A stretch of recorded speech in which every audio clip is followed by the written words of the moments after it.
I just want to make a quote from one of my books, which Lauren's selling over there, by the way, tonight. Just do a Lauren. And there's been a lot of stories in the last few years you may have seen about alleged chupacabra reports surfacing in mainland USA. A famous one that's become known as the Texas chupacabra, which I'll talk about in a minute.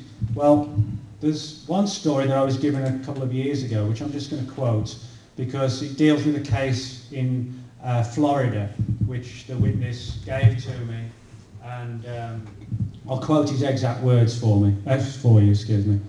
I find the possibility of the chupacabra particularly interesting, and it is the cryptid I may have gotten a brief glance at.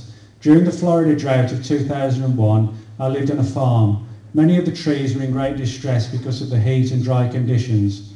One had nearly fallen over my house. In an effort to help keep cool and water them, I was out spraying down their trunks during the hottest part of the day. I was using a pressure nozzle with some real power. At one point, the stream went into an open cavity, and out popped two very unhappy looking creatures, the like of which I have never seen before. Rather large, especially given the size of the hole they emerged from, about 3 feet long, they gave much the appearance of a primate and moved like one. Their shoulders looked strong, even bulky. They had flat faces, and I remember they seemed to be squinting against the light. Most curious of all, from their arms to their legs stretched a thick membrane much like a bat, so kind of like the picture I showed at the start. They were startlingly white. It could be said these were just a large albino bat, and of itself that would be quite a sighting. However, the largest bat in North America, the Western Mastiff bat, which in the US is only found in Southern California, and the body of which is only about 1.5 feet long. Honestly, as someone who has studied wildlife science, the size of the wings doesn't seem large enough to carry a creature of that size. So again, it suggests these might be sort of vestigial wings, not really intended for flight. Is that a chupacabra? I don't know. The sighting didn't last long. I remember feeling bad for them actually, as though I had disturbed their privacy. I got the impression they were either siblings or a mated pair. They gave off no sense of menace or evil. Strangely, I did feel as though they were sentient somehow, different than just an animal, and their heads were quite large, with the rounded side-mounted ears of a primate. It's just strange. I looked for them after that, but never saw them again. Now, I spoke to the witness quite extensively after he emailed me this, and you know, personally, I think he was genuine. I think he was speaking genuine. He wasn't looking for publicity or anything like that. He just wanted to get his story across. Whether or not it was the chupacabra, that's the big question. You know, I think it's one of these situations where we just don't know. You know, we didn't get any photographs or anything like that, and they certainly didn't come back.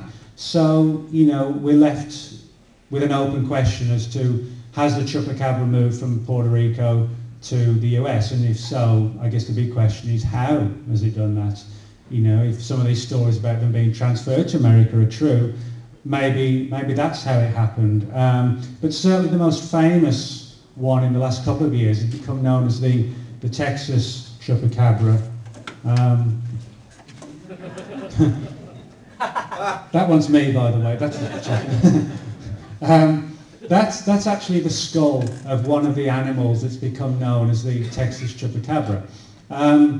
Over about the last 4 or 5 years or so, a lot of reports have surfaced from Texas of people seeing these large, sort of ratty-looking, dog-like creatures with long rat-like tails, vicious-looking fangs, claws, and muzzles, and just look like a very, very weird, strange animal.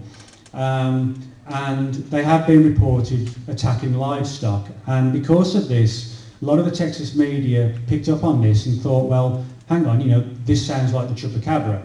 And so inevitably the term Texas chupacabra was created and has stuck. And it's actually led to a belief system that the creature that's been reported on Puerto Rico and the Texas chupacabra are one and the same. But they're not. It's a totally different thing. The Texas chupacabra is just a name that the media have embraced and that has really taken off big time, certainly in Texas. And you know, it sells newspapers, it creates publicity, etc., etc. Certainly DNA evidence that's been analysed shows these creatures to be canid. for example, this one, I was given a lecture in Puerto Rico, in San Antonio in, when was it, in March of this year, for the San Antonio group of the Mutual UFO Network. And one of the former head of MUFON, Walt Andrus, had been given the skull of one of these creatures that had been found and killed on a ranch in Texas. And he gave it to me. He said he didn't want it, and he actually mailed it. It was sent to me through the mail, and I never thought to look to see on the box, you know, what was written for the post office. You know, did they put Chupacabra's skull? I don't know. I should have really kept the box, I guess. But he sent it to me, and DNA tests were done on it, and there's no doubt that it's coyote DNA. There's no doubt about that at all. But what happened was that the coyote had extremely severe mange. All its hair had fallen out, and it looked weird. And they do look weird. You know, if you imagine your pet dog, you've got pet dogs, and you shaved all its hair off, what would it look like? You know, that's why. And if it's kind of vicious looking in the first place, then it's going to look even more vicious. Now, some researchers have suggested that even though these are coyotes, wild dogs, that there seems to be some genetic thing going on, possibility of differences in the length of the limbs, where it may create like a kangaroo hopping motion. Some people have suggested that the length of the top jaw versus the bottom jaw is wrong. These are kind of speculative areas, but at the end of the day, it still boils down to the fact that these are canids.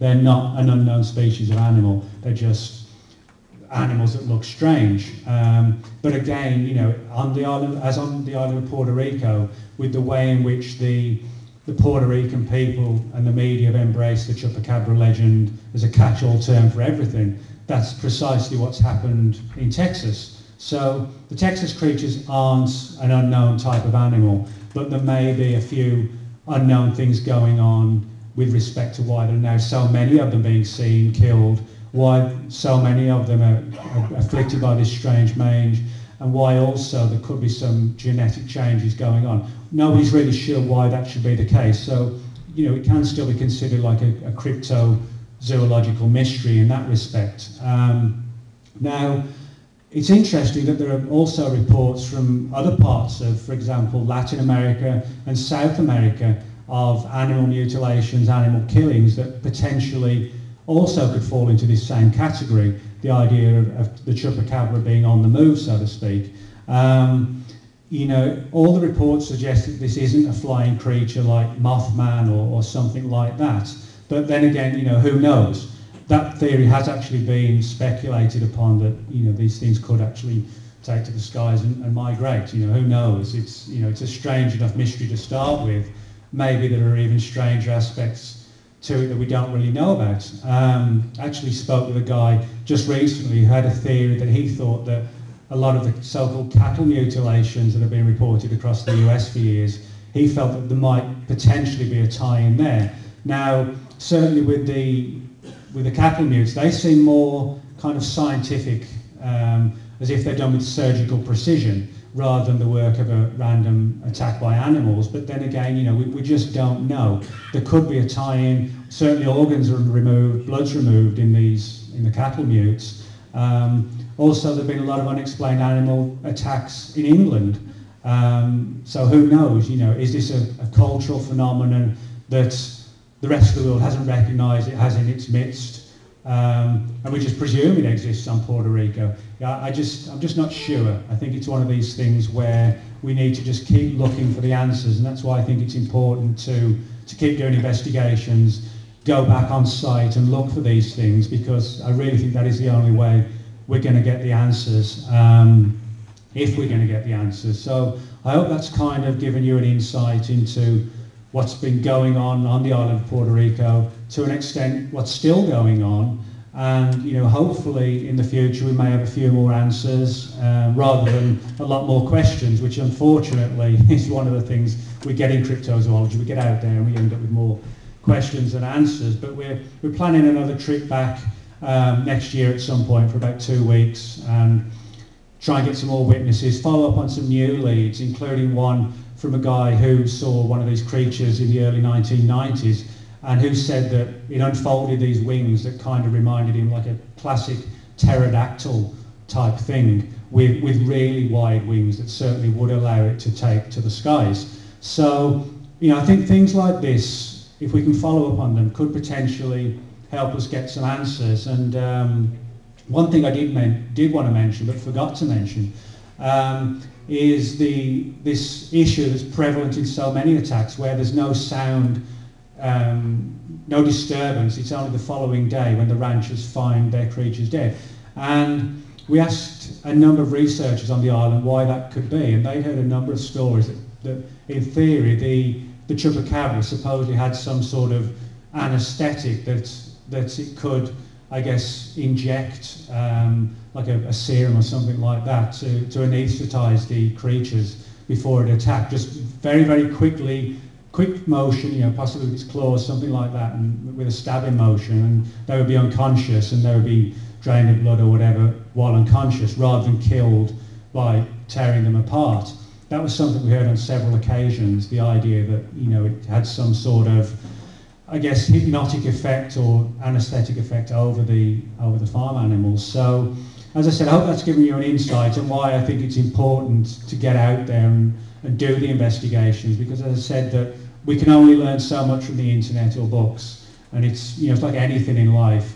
Until you experience it, you don't really experience it. So if it's kind of encourage any of you to get out there, you know, go for it. It's you know, it's a fun, interesting, exciting, eye-opening experience, and just remember to get your rabies shots first. So, thanks a lot.